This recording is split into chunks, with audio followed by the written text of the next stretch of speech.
We all heard about many ruthless conquerors in the world, and I'm going to talk about one such person, a Mongolian emperor and a ruthless conqueror the world has seen. It's Timur. He was known for being incredibly cruel, and his rule was often marked by the extreme brutality, violence towards those he conquered or anyone who opposed him.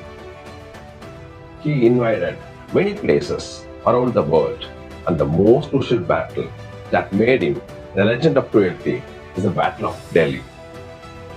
I will portray him as a ruthless animal. Why I said this? There is a reason behind that. If you want to know about this, watch out the full video without skipping. Generally, the Mongolian army is renowned for its innovative tactics, their expert horsemanship, and the ferocious discipline. Under the rule of great Genghis Khan, the army was made up of warrior elites and a tribe of nomadic pastoralists. When Genghis Khan and his troops reached the Sindhi Valley in 1221 AD, it caused a fear and trepidation among the Indian rulers in the region. Genghis Khan's reputation as a ruthless conqueror of the nation was well known, and Indian rulers was unsure of what he had planned. Khan and his forces moved across the Sindhi Valley, but then continued in the direction of Persia, much to the relief of the Indian rulers. They were relieved that Genghis Khan had not decided to stop and make that region as part of his own empire. But fate comes in a different way. Again, in 1398 AD, Timur started his campaign towards Indian subcontinent, and this time the entire Delhi got ruined and shattered into pieces. To briefly describe about Timur's childhood, he was born on 9th April 1336 to a chief of the Barlas tribe, and his mother a princess of the Uyghur Turkic people. Timur's childhood was spent in a nomadic environment, which gave him an early understanding of the importance of loyalty and bravery. He was an avid hunter and excelled at martial arts. By 1360, Timur had forged his own tribe, the Timurids, and had begun to build an army. The Mongolian Emperor Timur, also known as Tamerlane, lived one of the most incredible lives of any ruler in history. By 1402, he built an empire that spanned from Delhi in India, stretching eastward to the Mediterranean Sea. In 1398, Timur started his campaign towards Indian subcontinent. At that time, the dominant power of subcontinent was Tughlaq dynasty of Delhi Sultanate. But it had already been weakened by the formation of regional sultanates and struggle of succession with an imperial family. Timur started his journey from Samarkand. He invaded the North Indian subcontinent, which is now called Pakistan, by crossing the Indus River on September 30, 1398. The Timurid forces firstly sacked Tulamba and then Multan by October 1398. The Bati Rajput governor of the Batna fort was defeated, and Timur destroyed the fort and the city. He also faced resistance by governor of Meerut, but he was still able to approach Delhi, arrived in 1398. In this way, he already defeated all important administrative centers of Delhi Sultanate before his arrival to Delhi. Timur's orders were for no mercy in responding to the defenders of Delhi. His rampage through the city resulted in serious destruction and carnage. During this time, at least 1 lakh people were believed to have been enslaved and taken away as prisoners of war.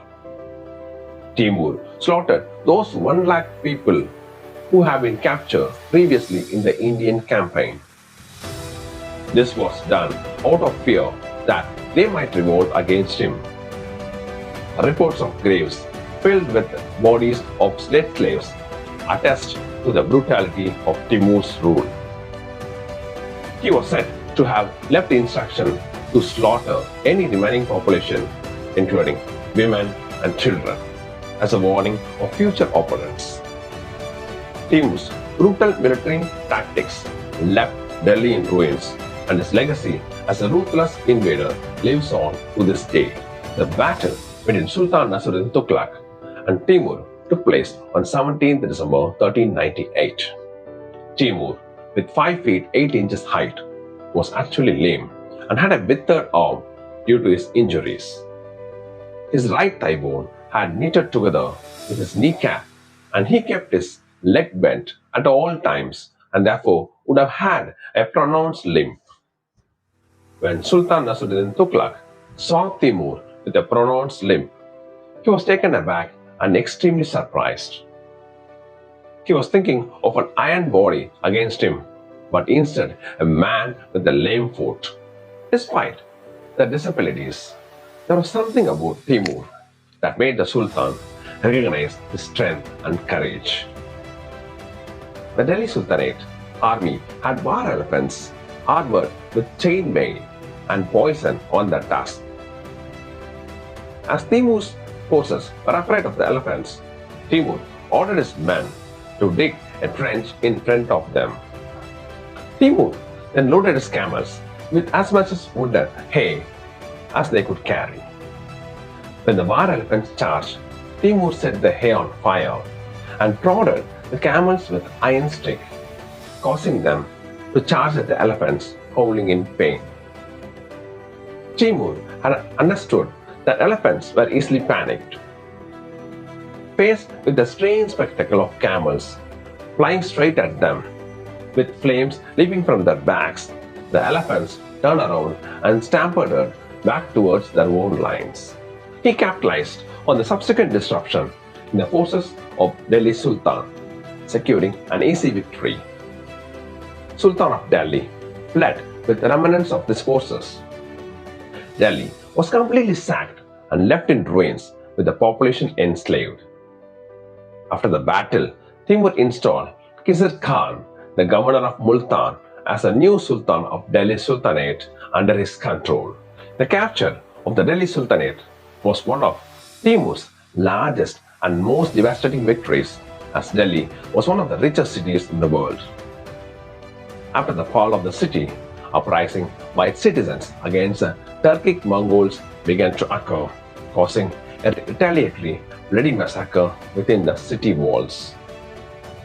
After 3 days of citizens uprising within Delhi, it was said that city reeked of the decomposing bodies of its citizens, with their heads being erected like structures and the bodies left as food for the eagles and vultures by the Timur's soldiers. Timur's invasion and destruction of Delhi continued the chaos that was still consuming India, and the city would not be able to recover from the great loss it suffered for almost a century. Timur prepared to fight his battles in the spring.